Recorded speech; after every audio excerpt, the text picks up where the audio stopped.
अखाड़ा में आपका एक बार फिर से स्वागत है और इस वक्त की बड़ी खबर सिद्धू मूसेवाला हत्याकांड से जुड़ी, जहां सिद्धू मूसेवाला को गोलियां मारने वाले दो शूटर कत्ल के 24 दिन बाद तक पंजाब में ही थे। मूसेवाला का मर्डर 29 मई को हुआ था। इस बात का पर्दाफाश सीसीटीवी वीडियो से हुआ है। सीसीटीवी वीडियो 21 जून का बताया जा रहा है, जिससे पता चलता है कि शूटर मनप्रीत कस्सा उर्फ मन्नू और जगरूप रूपा सिद्धू की हत्या के 24 दिन बाद तक पंजाब में ही घूम रहे थे। न्यूज़ 18 इंडिया के हाथ लगी ये वो तस्वीर है जिसके बाद में ये दावा किया जा रहा है कि ये वही आरोपी मन्नू खुसा और जगरूप रूपा हैं जो वारदात के सबसे बड़े हमराज हैं।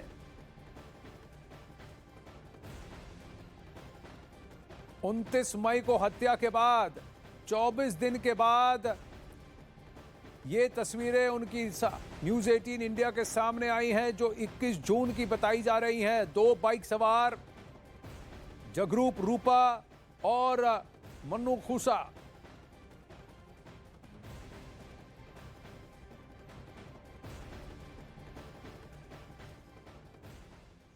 अब सिद्धू मूसेवाला केस में जांच के दिन जैसे जैसे बीत रहे हैं वैसे वैसे ये केस और पेचीदा होता जा रहा है।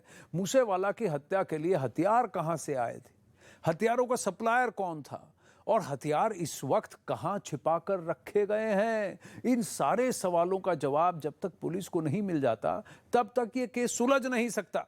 और इसी पहेली को सुलझाने में अब पुलिस को गैंगस्टर जग्गू भगवानपुरिया से पूछताछ में बहुत बड़ा सुराग हाथ लगा है।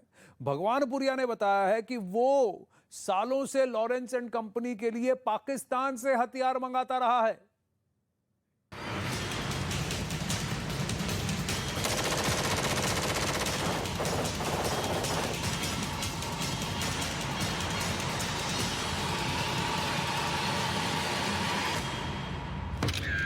जितनी तस्वीर उतने हथियार, कहीं दोनों हाथों में पिस्तौल, कहीं सिर पर हथियारों को टिकाकर खिंचाई गई तस्वीर, लेकिन हर तस्वीर में चेहरा सिर्फ एक जग्गू भगवानपुरिया।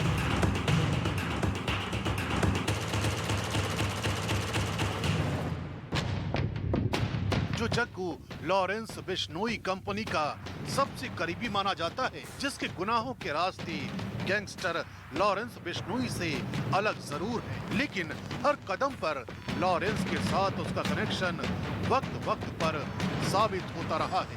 और अब सिंगर सिद्धू मूसेवाला हत्याकांड में भी गैंगस्टर जग्गू भगवानपुरिया का डायरेक्ट कनेक्शन तलाशा जा रहा है।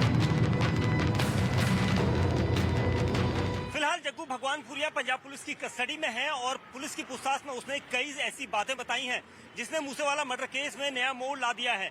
और अब पुलिस को उम्मीद है कि जग्गू से पूछताछ में मूसेवाला मर्डर केस में हथियारों की पहेली सुलझ सकती है। जग्गू भगवानपुरिया से पूछताछ में पता चला है कि वो लंबे वक्त से हथियार और ड्रग्स की खेप पाकिस्तान से मंगाता रहा है। पाकिस्तान से पंजाब आने वाले अत्याधुनिक हथियार सप्लायरों के वो लगातार संपर्क में रहता था। यही नहीं, लॉरेंस की क्राइम कंपनी के लिए जग्गू ज्यादातर अत्याधुनिक पिस्तौल पाकिस्तान से मंगवा चुका है। अब सवाल है कि क्या पाकिस्तान से मंगाए गए हथियारों से ही सिद्धू मूसेवाला का मर्डर किया गया? इस सवाल का जवाब फिलहाल पुलिस जांच की हर कड़ियों को जोड़कर तलाशने की कोशिश कर रही है, क्योंकि वो हथियारों के ट्रेल की गुत्थी ही है जिसे सुलझाना पुलिस के लिए इस वक्त मूसेवाला मर्डर केस में सबसे बड़ी चुनौती बनी हुई है।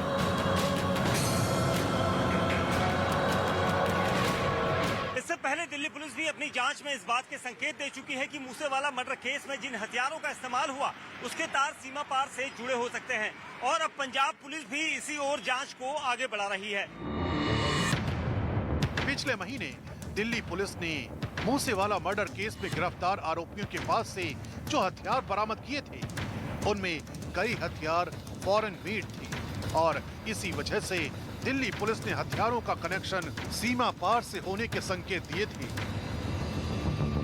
High explosive grenades along with under barrel grenade launcher, 9 इनसे इलेक्ट्रिक डेटोनेटर मिले हैं, एक असॉल्ट राइफल मिली है with 20 rounds, 3 sophisticated star pistols मिले हैं ऑफ .30 बोर, 36 राउंड इनसे 7.62 mm स्टार पिस्टल्स के मिले हैं और एक part AK series assault rifle का मिला है। गैंगस्टर लॉरेंस बिश्नोई और जग्गू भगवानपुरिया का कनेक्शन काफी पुराना है।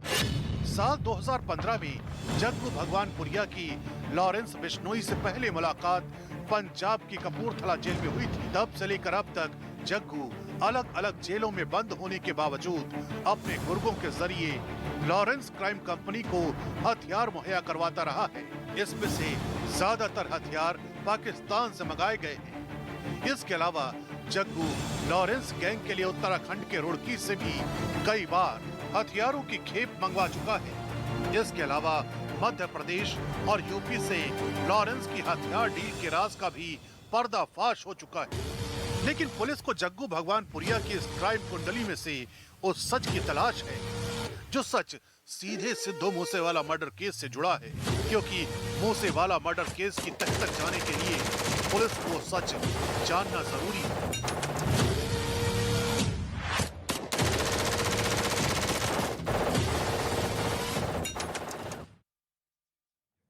आइए अब आपको दिखाते हैं कि मूसेवाला केस में जो जग्गू भगवानपुरिया है उसकी पूरी क्राइम कुंडली क्या है, जिसको अब खंगाल कर मूसेवाला का कनेक्शन ढूंढने की आवश्यकता है। जुर्म की दुनिया में कदम रखने से पहले जग्गू भगवानपुरिया कबड्डी का बेहतरीन खिलाड़ी था और उसने एक पिटाई के मामले में बदला लेने के लिए साल 2007 में क्राइम की दुनिया में कदम रखा। इसके बाद पहली बार वो साल 2012 में तब सुर्खियों में आया जब पुलिस से उसका एनकाउंटर हुआ। उसके बाद अगले ही साल यानी साल 2013 में वो पंजाब के रोपड़ से पुलिस कस्टडी से भाग निकला, जब पुलिस उसे कोर्ट से लेकर जेल जा रही थी। इसके अलावा 2018 में जग्गू भगवानपुरिया के गुर्गों को 7 किलो ड्रग्स के साथ गिरफ्तार किया गया था। तब भी गैंगस्टर भगवानपुरिया चर्चा में आया था।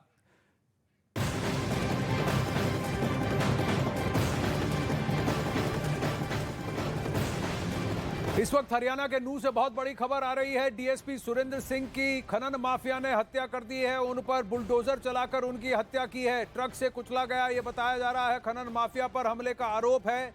ये पंचगांव के एरिया में हुआ है, मेवात हरियाणा में, नूह के पास, जहां डीएसपी सुरेंद्र सिंह की हत्या की गई है। पंचगांव के पास एक पहाड़ी में खनन माफिया के खिलाफ ऑपरेशन के लिए गए थे सुरेंद्र सिंह, जहां बताया जा रहा है और आरोप यह है कि खनन माफिया के एक व्यक्ति ने ही उन पर बुलडोजर या ट्रक चला दिया और उनकी